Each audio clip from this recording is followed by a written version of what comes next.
Hello, Kurt Snyder here. I am in Southern California, having just finished the first, almost 3,200 miles of the Orogenesis mountain bike route from Canada down through Washington, Oregon, tiny corner Nevada, and California to here. The route took, 80 days or so to ride so far.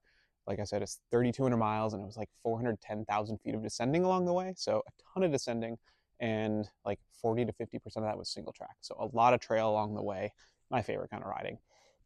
And so a lot of folks have been asking about my bike setup for details on that and about what I carried along the way. So I'm going to run through all that today, do a quick kind of walkthrough of the bike setup and just kind of why I chose some of the parts I did on here and how they held up. And then the bit of gear that I carried in my bags and the pack that I wore along the way. So let's start with the bike. Bike of choice for this one was the Pivot Trailcat SL. It's a 29er trail bike. It's got 140 millimeters of travel in the front, 120 in the rear. So really good all-around trail bike, very confident descending, still climbs really well. And wheels on this bike are the Industry 9, the newer Hydra 2. They're heavier duty Hydra hub on there, laced to the trail carbon rims on it. And basically, I replaced the bearings in the rear hub partway through the ride and didn't touch anything else on them. They're still round, they're still true. No problems whatsoever with those.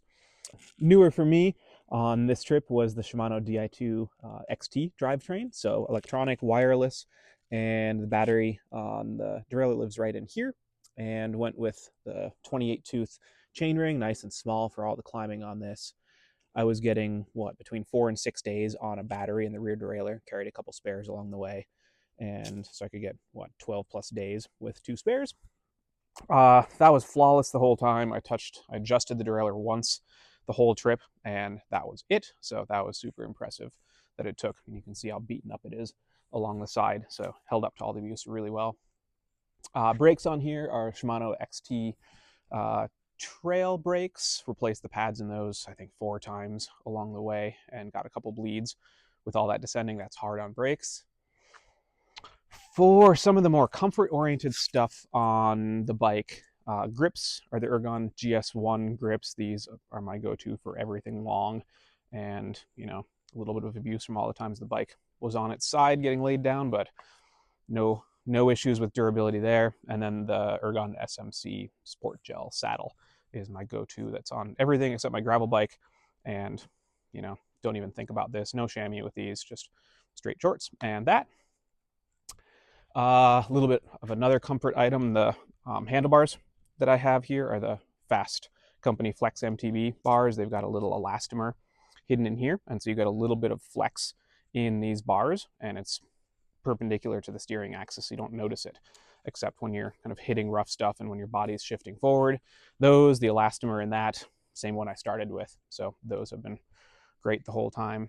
And then also sort of a comfort thing, sort of a safety thing, sort of a performance thing, dropper post on here. I almost always bike pack with a dropper. This is the Wolftooth Resolve post on here, and I haven't done a thing to it the entire ride, no service other than putting some chain lube around the wiper seal some of the time in the second half when it would get a little bit dry.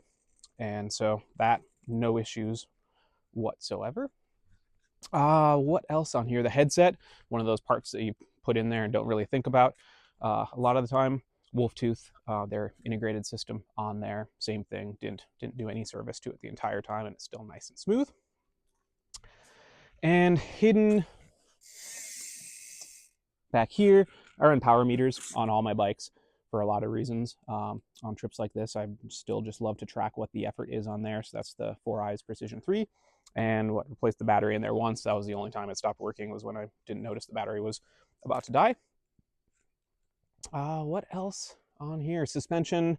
Got that serviced a couple times. Probably would have ideally had a third servicing along the way, because the air spring on this side started to get a little fussy, but still was working well enough at the end.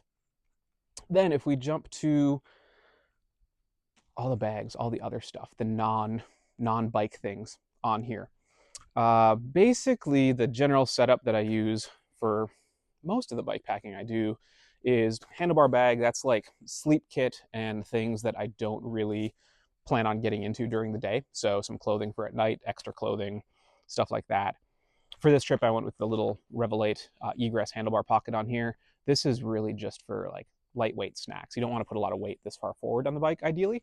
And so that most of the time was like chips and crackers or chips and cookies or something like that.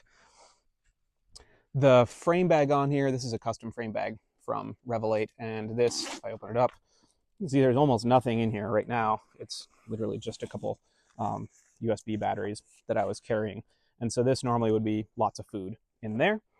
And this pocket right here, this is a newer design that Revelate's coming out with. That was all food. Snacks. Let's see. This down here, I'll show you what's in there in a minute, but that's cook kit. And then back here, this is the Revelate Terrapin 8-liter seat bag. And so this one is a dry bag setup. I love this style.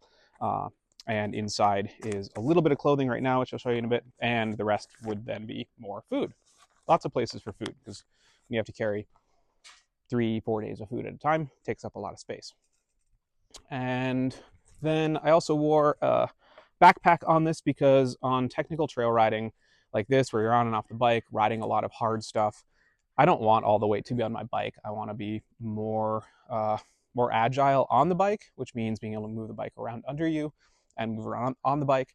And when you're pushing your bike, if there's a ton of weight on the bike and there's nothing on your back, that's so much work for your upper body and for your legs. So the pack I wore is a Patagonia, what is it, a Dirtcraft 20-liter pack. And this one, not huge, but it's not small, and so can fit basically the day's water and food and some other things in there. So I'll go through that in a minute also. So let's start with this handlebar bag I have on here. And as I pull that off, behind it is this little bag I made, and inside here lives just a Tyvek ground sheet for under my sleeping pad. This has been my go-to for 15 years now. And for the second half of the trip, for a shelter, I just carried this Hyperlight flat tarp. So very simple. I've got a little pole in my backpack for one end, other end find a stick or a fence post or a tree or something to tie it to. And you can see that this is almost nothing. If it fits in here behind my handlebar bag, it doesn't take up any space in any bags at all. So that's really nice when you're trying to maximize use of available space. And then for the first half of the trip, I carried, instead of the tarp, where bugs were worse, it was wetter, damper. This is the little Hyperlight Ultimate one. So it's a single person, fully enclosed tent and uses one pole and some stakes. So that lived in my seat bag there, along with rain gear and some food.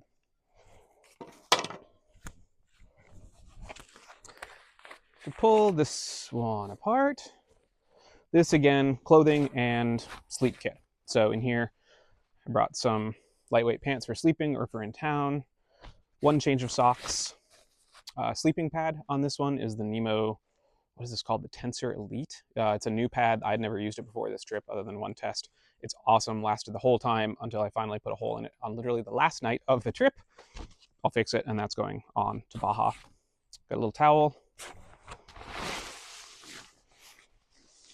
This is I think it's like a 27-degree bag is what Western Mountaineering calls it. It's actually a quilt rather than a full sleeping bag, and packs down really small. So that's what I carried for the second half of the trip for some of the colder nights out there. Have a Western Mountaineering flash down jacket. Again, packs down really small for how warm it is.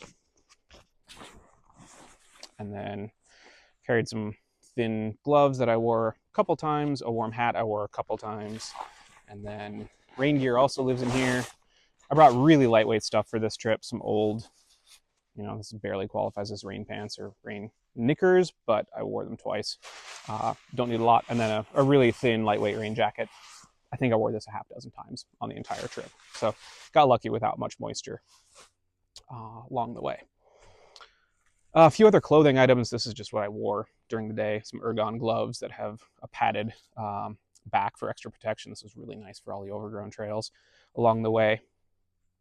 Socks I wore during the day, Patagonia, what is this? This is just the Cool Trail shirt, t-shirt, and some Dirtcraft shorts, which are my go-to. Super thin, they dry really fast. And laser helmet. This is the Jackal helmet that I used for this whole ride, and this will go on to Baja. Just keeps going. And for shoes, these are the Shimano GE9s. These are my go-to, very hike-a-bike friendly shoe. This is what they look like after half the trip. I used 2 pairs of these, one for the first half, one for the second.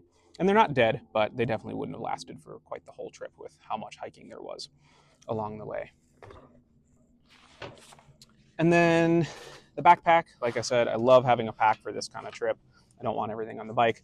And in here, there's not a lot that was in here all the time. I had a Houdini jacket and a thin long sleeve. This is a airshed pullover, so a little bit of wind protection on that. Water, I had a 3-liter bladder in here with a hose, and so that didn't carry water in here all the time, but some of the time. Also have the bottle and the fork for some, and this is a filter flask from Hydropack, and this was another almost a liter in there. So I had a capacity of like, 4.5 liters or so, which was great for all the trail except for one section when I needed a bit more than that. Also got a small pole in here. This was for the tarp that I carried. Some camp shoes. These were courtesy of Brandon Baker. Rode with him in Washington, and I loved his very dorky camp shoes. They made me so jealous, and he kindly gave them to me at the end of his ride through Washington, and he carried them all the way to the end. And that's it for in there. Goo hydration tabs. I love these. I get so tired of just drinking straight water all the time. So I went through a lot of these on the trip. Little headphones for when I occasionally would want to listen to music. And then in here's where lots of snacks went and a few other things. This is just toiletries in here. And I didn't have a lot of stuff in here. Got some athlete's foot powder, toilet paper, toothbrush, soap, albuterol inhaler, floss, and that's pretty much it in there. And then this is the bag of all sorts of miscellaneous stuff. Headlamp that I carried for the whole time. That's the Phoenix HM65R. Spoon. A card per day, courtesy of my partner Claire. These were awesome to have every morning. And thanks to everyone who contributed one. She reached out to so many of my friends along the way for things to include on here. All the little electronics for charging things. This is the little charger for the Di2 battery for the rear derailleur. Chain lube lived in here. Little blinky rear light. Stamps for mailing postcards, and that's little multi-tool with pliers in here. I always carry one of these, and these sadly broke, so need to find some new ones. And then the one thing that is missing from all that, 2 things actually. Cook kit lives in here, and this is a very simple, basic setup. An old Vargo bot. This sadly got smashed into a rock somewhere in Oregon and didn't quite destroy it, but pretty damaged. Fuel cylinder lives in there. Coffee lives in there, and the little stove, made a bag for it so it just sits in the bottom and doesn't rattle. And then there's space for a little bit more food in there without getting hit by the front tire. And then the other thing that you can't see anywhere here is the repair kit, and that all lives in my down tube. And so the pump is right here, and then this frame has a in-frame storage system that, if you undo a little bit of the Velcro, that lever pops down. This opens up, and I made a couple bags that I'll pull out in a minute here that live in there with all the repair items, spare tubes, and everything like that. The repair kit, this stuff all lives in the frame bag, so I'll open these up in just a second here. Also carried the little wolf tooth encase pump, and this has inside it tire plugs, a few different sizes in that. And so that was always on the frame. And in my frame bag, I also had a couple spare spokes, a bunch of zip ties. I used half of them, so that's what's left. A little tiny old shock pump, and a little park chain brush and tool. Then also there's this little wolf tooth multi-tool that lived in the frame bag, and then all the stuff that was hidden in the frames. This is the stuff that I don't anticipate needing to get. So spare tube in there. This is a little gear repair kit, so it's got sewing stuff, along with some extra like patches and tire plugs and extra seals for the rear shock just in case. A few other gear repair things, extra buckle, and some aqua seal for sleeping pad leaks. And then in this one, another spare tube. Didn't need either of those. Didn't have a single flat tire out there, so also didn't need my little tire lever. Carried a spare derailleur hanger, a couple sets of spare brake pads in there, spare elastomers for the handlebars, which I didn't need at all. On my bike, there's a couple 3mm Allen bolts I can't get to without this tool in some cases, or one spot I need 2 of these. So carried that. And then this little bag right here has all sorts of little stuff in it, some extra chain pieces, some chain quick links, extra valve stem and valve core in there. This Presto valve adapter can be handy for dealing with tire issues if you're at a gas station, use a compressor. Spare cleat and bolts, little old, very small chain tool, and little, this is off a wolf tooth pack pliers, but this works as a spoke tool for the Industry 9 spokes. And I think that's pretty much it for all these bits and bobs. That's pretty much the whole setup that I had. Oh, I forgot one thing. The few other clothing items that were in here. A pair of Patagonia Dirtcraft pants. These were really nice for both cold mornings and for overgrown sections of the trail and battling deadfall, so you don't get all cut up. And what else is in here?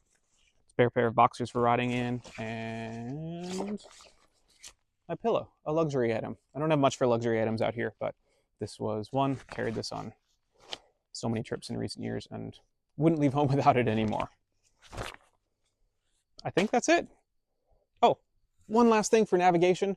Have the Coros Dura GPS on here. And so this was my on the handlebars navigation.